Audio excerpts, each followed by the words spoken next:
My name is Nora Whitaker. I'm a Major General in the United States Army, with over 20 years of service, 5 overseas deployments, and more classified citations than my family would ever bother to count. But to them, I was still just the quiet one. The one who missed birthdays. The one who never settled down. The one who chose duty over family, like it was a sin. The last time I sat across from them was Christmas years ago.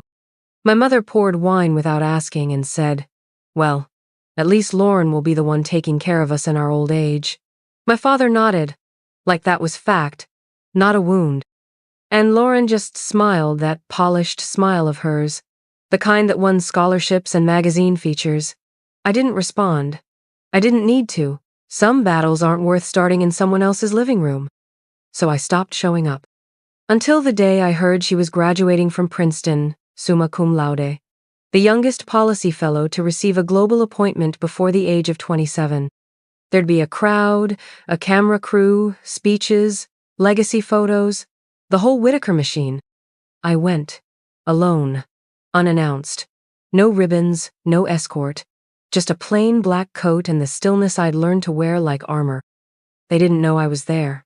Not yet. And when they called her name on that bright May morning, with banners flying and applause rising, that's when the sky opened. And the sound of rotors shattered everything they thought they knew about me. The stone courtyard of Princeton's graduate quad looked just as it had years ago, grand, storied, soaked in ivy. Rows of folding chairs stretched across the lawn, and parents in pressed suits fanned themselves with the program booklets. I sat near the back, unnoticed, as always. My name wasn't printed anywhere. I'd arrived early, took a seat by the edge where the sunlight sliced through gaps in the awning. I wore no uniform, just a tailored black jacket over civilian slacks, collar high, hair pinned. Anonymous by design. 3 rows ahead, I spotted them. My parents, Franklin, as stiff as his pressed lapel, scanning the crowd like he was assessing shareholders. Evelyn, in ivory and pearls, dabbing her already dry cheek with a lace handkerchief. They were beaming. Lauren sat between them, her golden honor cords draped over her silk gown, her posture perfect. She always stood out, even as a baby. I heard my mother say to the couple beside her, "That one had presence." She glanced sideways. Not like some others, who chose other paths. Franklin chuckled low. "Lauren's our pride. She'll be the one taking care of us. You'll see." They hadn't seen me yet. I kept still, letting their words pass through me. 20 years of learning how to not flinch came in handy. I folded the program booklet and laid it in my lap. No mention of me. Not even in the acknowledgments. The speaker announced Lauren's name. Lauren Elise Whitaker, Master of Public Policy, Global Fellow Honors. The audience clapped. Cameras clicked. My father stood to cheer. Evelyn touched her pearls as Lauren made her way up the steps. Chin high, eyes shimmering. Then, a vibration. Low, at first. A sound just beneath the surface, like distant thunder. People looked around. The faculty on stage paused mid-handshake. The announcer stalled. And then it came hard and fast. The chop of rotor blades. My eyes rose slowly.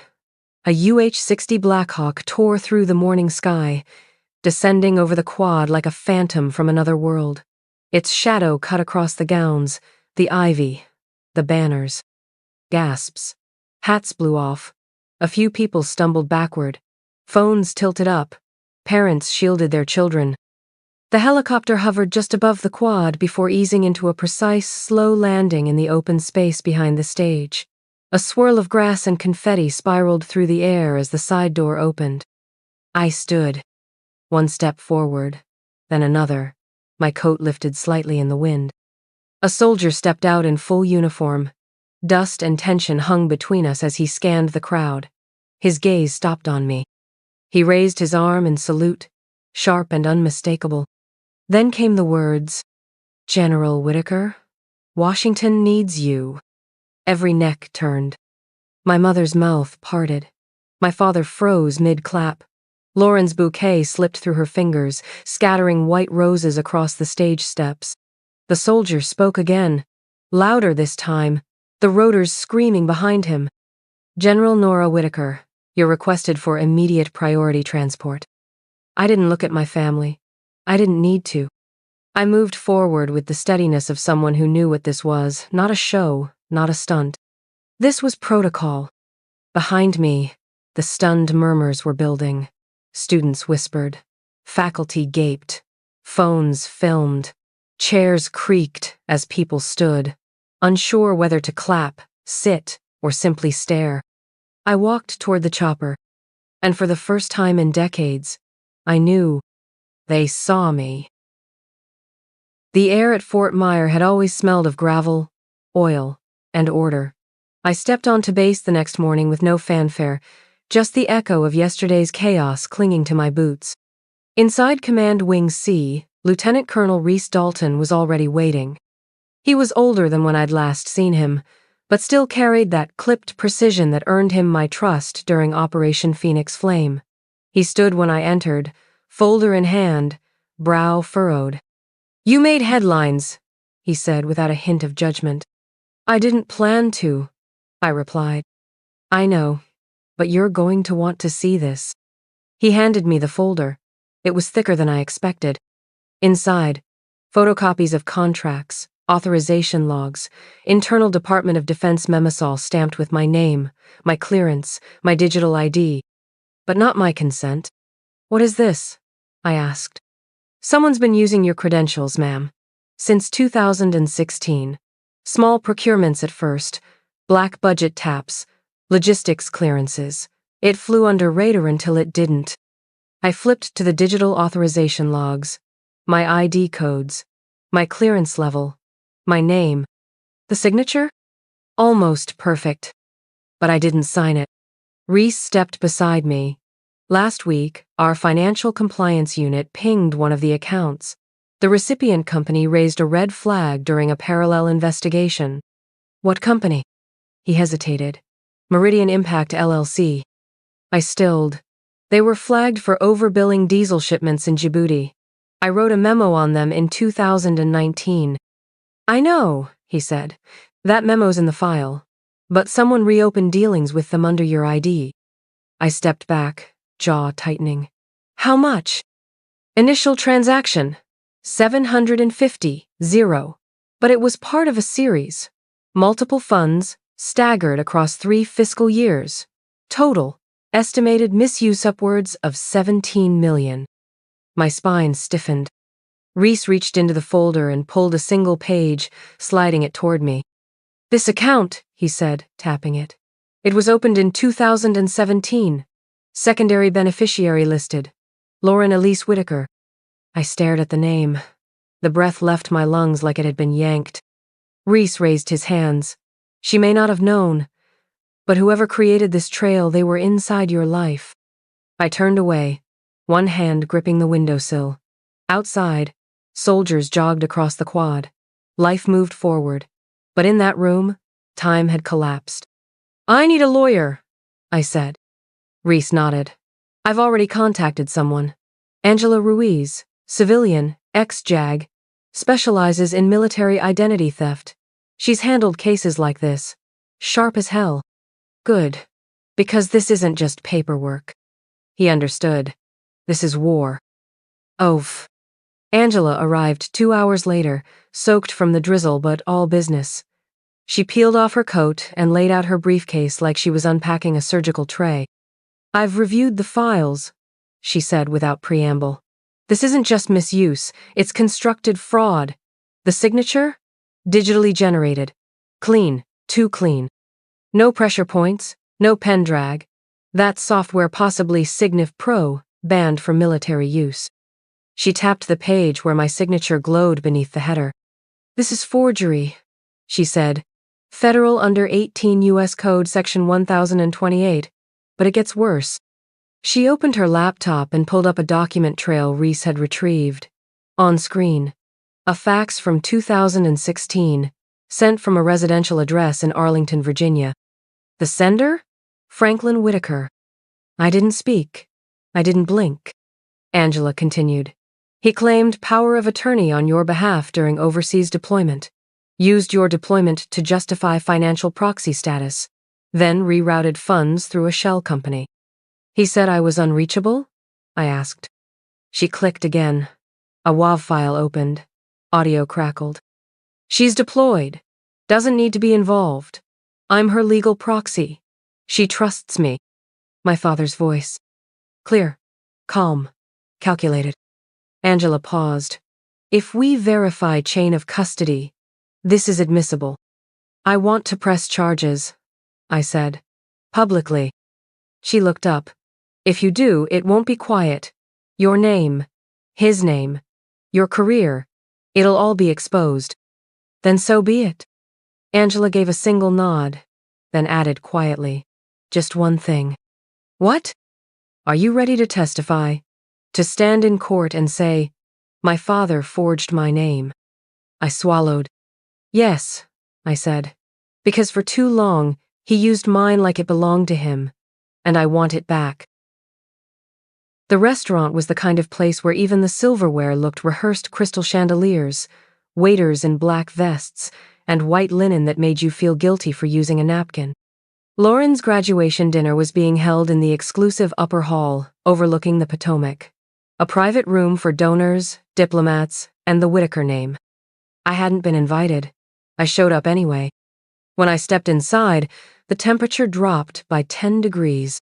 Evelyn was mid-laugh when she saw me. Her smile faltered but didn't break. Nora, she said smoothly, as if I were a misplaced coat. You made it. Franklin didn't stand. He just nodded, slow and unreadable. Lauren turned, wineglass in hand. Her mouth opened slightly, surprised but not angry. Not yet. I heard there was champagne, I said, removing my coat and folding it neatly over my arm. Didn't want to miss the toast. Evelyn gestured stiffly to a seat near the end of the table. I didn't take it. Instead, I reached into my clutch and pulled out a small black velvet box. Simple. No logo. No ribbon. I slid it across the table toward Lauren. She blinked. What is this? A gift, I said. From one Whitaker to another. She opened the box slowly. Inside was a sterling silver bracelet plain except for 11 engraved characters along the inside band. 13 Bravo 62, Nora. My deployment ID. Her brow furrowed. What does that mean? A reminder, I said, that names matter, and that even when buried, some names leave fingerprints. Franklin set down his fork. This isn't the time for cryptic lectures. I turned to him. Actually, it's the perfect time. Lauren glanced between us. What's going on? I've been reviewing some old paperwork, I said. Meridian Impact ring a bell? Franklin didn't flinch. Should it? Evelyn interjected quickly. Nora, darling, we're celebrating tonight. Let's not dredge up. Dredge up what? I said, still looking at my father. Because I think it's time we did. He reached for his water glass, but his fingers trembled. Just slightly. Barely noticeable unless you'd been trained to spot it. I let silence do the rest. Oof. Back at Angela's office the next day, we stood around what we'd begun calling the war table. 2 whiteboards littered with dates, arrows, contract numbers. On the table, evidence files, chain of custody forms, server logs. We're close, she said. Deborah Chan agreed to meet. She was Meridian's accountant? I asked. Senior one. Left the firm in 2021. She kept records copies of the original faxes. Angela smiled without warmth. Including one sent from your father's office, with your forged signature already applied. Reese leaned forward. She asked Franklin at the time whether authorization should be confirmed. He told her, quote, "It's already cleared beyond your pay grade." Good, I said. She'll testify? She's scared, Angela admitted, but she's willing. Later that afternoon, in a quiet downtown conference room, Deborah Chan arrived carrying an old laptop and a stack of folders. Her hands shook, but her voice didn't. I don't know who Nora Whitaker is personally, she said, but I know someone stole her name. She laid out the fax logs, the financial entries, and the metadata traces. The dates aligned with my overseas deployment records. The documents were signed before they were dated, an old fraud trick. Angela was already building the federal complaint file. We've got 5 pillars now: forged signature, IP logs, beneficiary trails, whistleblower testimony, and deployment mismatch. I stared at the board, then stepped forward and wrote one name at the top: Franklin Whitaker. Angela exhaled. That's the final confirmation. We're ready to file. I didn't speak. I didn't smile. But deep down, I felt something shift, like a locked door, finally swinging open. The federal hearing room was colder than I expected, not by temperature, but by tone. Beige walls, frosted glass, the faint hum of fluorescent lights. No audience, just law. At the table across from me sat Franklin Whitaker, flanked by 2 attorneys in matching gray suits. His posture was perfect, polished. Lauren sat beside him, hands folded tightly in her lap, her gaze flickering between faces like she was waiting for someone to break formation. Angela Ruiz sat to my left, calm and collected. A single folder rested between us, thick with truth. The lead commissioner adjusted his microphone. This preliminary review will determine whether formal federal charges will be pursued regarding allegations of identity fraud, financial misconduct, and impersonation of classified military authority. Major General Whitaker, you may proceed. Angela stood first. Her voice was deliberate. Between 2016 and 2021, Franklin Whitaker knowingly used his daughter's name, military credentials, and security clearance to authorize a series of fraudulent contracts. These contracts resulted in the unauthorized movement of federal funds, primarily through a shell company known as Meridian Impact, LLC. She handed over Exhibit A, a digital printout of the contract metadata. It was digitally signed, Angela said, but the signature was engineered, not handwritten. The software used, Signif Pro, has been banned for military contracts since 2015. The commissioner nodded. Continue. Angela submitted the audio file. We all heard it. She's deployed. Doesn't need to be involved. I'm her legal proxy. She trusts me. Franklin didn't flinch, but his jaw set tighter. Angela tapped the table once. That is the defendant's voice, submitted as part of a Department of Defense audit flagged in 2017. It was never elevated. We are now elevating it. Silence. Taut and surgical. Lauren's breathing had changed. Shallow. Rigid. Her hands curled around the edge of the table. Angela pulled out the final page. This document shows a secondary beneficiary for one of the Meridian accounts. Lauren Elise Whitaker. Lauren turned sharply. What? Her voice cracked. She looked at the page. Her name typed beneath mine. Clear. Undeniable. You used me, she whispered. Franklin didn't answer. Angela spoke instead. Whether she knew or not, Mr. Whitaker positioned his daughter as both victim and shield. The money passed through accounts tied to her name. That makes her a witness and potentially more. The commissioner turned to me. General Whitaker, would you like to make a statement? I stood.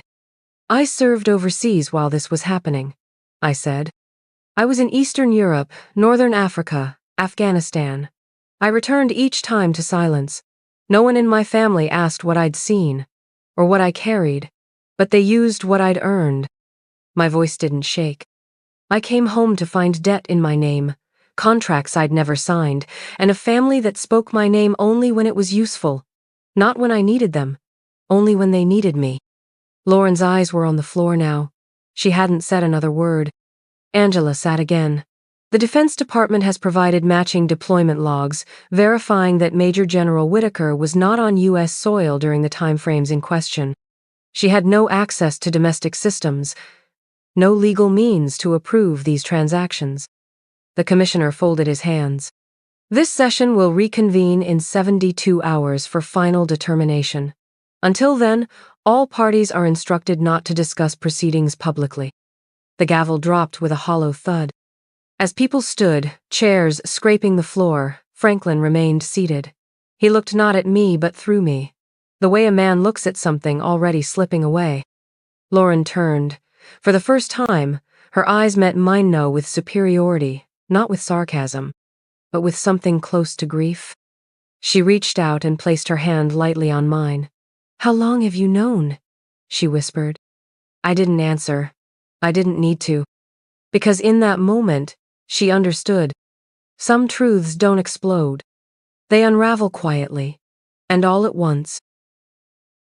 1 week after the hearing, the Justice Department made it official. Franklin Whitaker was indicted on 4 federal counts: identity theft, impersonation of classified personnel, fraudulent misuse of military access, and financial embezzlement through government-linked shell firms. His assets, over $17 million in diversified holdings, were frozen pending review.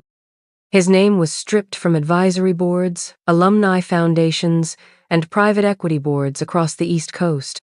The man who once signed my name with confidence was now required to explain under oath why he ever thought it belonged to him. But they didn't print my name, not in the headlines. I asked Angela to keep it out. No interviews, no press conferences, no TV panels dissecting my trauma for content. I didn't want fame. I wanted silence. I wanted the record corrected. 3 days later, I stood beneath the vaulted rotunda of the Pentagon's Hall of Honor. Rows of polished shoes and full-dress uniforms lined the room. The Distinguished Service Medal was pinned above my heart, the light catching its edges like the truth itself undeniable. When I stepped to the microphone, I didn't talk about deployments, or medals, or what it cost to come home and find my name broken open like a vault.